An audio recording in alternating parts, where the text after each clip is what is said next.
Revelation 2856. From the 21st of August 1943. The work of the adversary and its binding. The adversary works against God in many forms, and in many ways he tries to undermine Christ's teaching of love. He sows hatred and discord wherever the ground is suitable, and he uses every opportunity to incite people against each other and to encourage them in unkindness. For he seeks to displace God, he seeks to fragment everything that is good and slowly change it into evil. He seeks to eradicate all feeling for truth and spread opinions amongst humanity which are completely against Jesus Christ's teaching of love. And thus he seeks to displace Jesus Christ himself, for with the truth humanity will also be deprived of the knowledge of the greatest bearer of truth on earth, and this is the purpose of God's adversary. For then people will also lose the blessings of the act of salvation as soon as the human being no longer knows about it and therefore does not consciously desire the grace of it. But Jesus Christ must be acknowledged as the Son of God and Redeemer of the world. Only then can he bestow the blessings of his act of salvation upon people, and only then is it possible for him to become free from the power of God's adversary. Yet peoples will give the adversary himself this excessive power, for if people were to defend themselves, if they wanted to give their will to God, the adversary's power would be broken, and even the knowledge of the act of salvation and faith in it could not be taken away from people who strive towards God. Nevertheless, God equally lets his strength flow to earth so that people will be able to recognize the adversary's activity and resist him.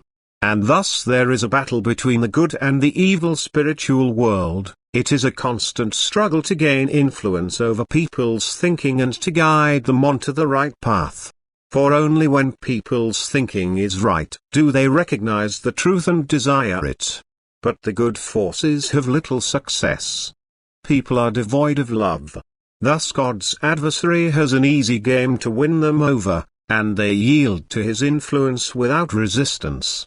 And thus they divest themselves of all faith and grace because their will is willing to deny the greatest act of love, since they are incapable of practicing love themselves and thus cannot grasp Christ's act of love either. And thus countless people will fall prey to the adversary's activity.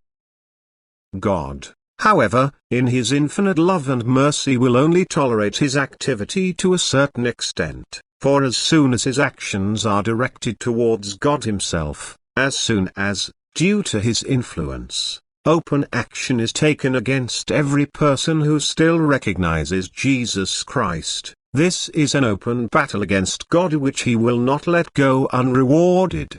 For now it will be an unequal battle in that the human being will no longer be free to decide for God or for his adversary, but he shall no longer have a choice but to unreservedly profess his support for God's adversary.